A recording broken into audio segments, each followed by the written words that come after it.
तर आपल्या नाशिक जिल्ह्यामध्ये 3.5 वर्षाची एक बारकी मुलगी होती, तिच्यावरती बलात्कार करून तिची निर्गुणपणे खून करण्यात आला तिचा. तर त्या नराधमाला काय शिक्षा झाली पाहिजे असं तुम्हाला वाटतं?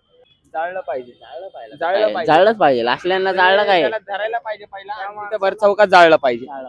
त्या माणसाला या दुनियात ठेवायलाच नको. शिक्षा भेटली ना तर पुढे प्रत्येक जण त्या गोष्टी करायला घाबरणार बरोबर. आणि बंदच होऊन जाणार. फाशीची शिक्षा झाली पाहिजे. तुम्हाला काय वाटतं? भर चौकात उघडा करून नागडा मारला पाहिजे त्याला. फाशीची शिक्षा. आणि त्याला असलं हाणलं पाहिजे की त्यानं परत दुसऱ्यानं पण हा विचार नाही केला पाहिजे. फाशीची शिक्षा. बलात्कार करणाऱ्या नराधमाला त्याचे हातपाय तोडून जाळलं पाहिजे. अहो, ती 3 वर्षाची मुलगी आहे. कोर्टात वगैरे यानं गेली विचार की तुम्ही त्या वडिलांचं आणि तुमचं जे हे होतं भांडण होतं त्याची शिक्षा त्या लहान मुलाला का मुलीला का? बरोबर आहे. कोर्टात प्रकरण गेले की वर्षानुवर्ष चालत राहते. चालत राहते. एकदम- महत्वाचं म्हणजे हा. वकीलपत्र कुणी न घेतलेलं बरं. हा.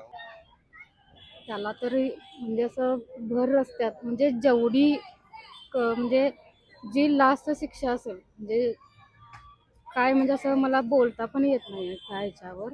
चौरंग शिक्षा माहितीये आपल्या छत्रपती शिवाजी महाराजांच्या काळात कनी चौरंग शिक्षा दिली जायची. तर ती चौरंग शिक्षा म्हणजे काय माहितीये की दोन्ही हात आणि दोन्ही पाय त्याचे कापले जायचे आणि त्या माणसाला तसाच जिवंत ठेवायचा. कारण बलात्कार करणाऱ्याच्या समजा मनात जरी आलं तर त्या माणसाकडे बघून बलात्कार पूर्णपणे थांबले पाहिजे. त्यामुळे मला तर असंच वाटतं की त्याला चौरंग शिक्षा झाली पाहिजे. त्याला भर चौकात मारलं पाहिजे. तर एवढी लहान मुलगी पण म्हणते त्याला भर चौकात मारलं पाहिजे. तर आता आपण त्याला काय शिक्षा दिली पाहिजे हे सगळ्या जनतेनं पण ठरवायला पाहिजे आणि सरकारनं पण ठरवायला पाहिजे.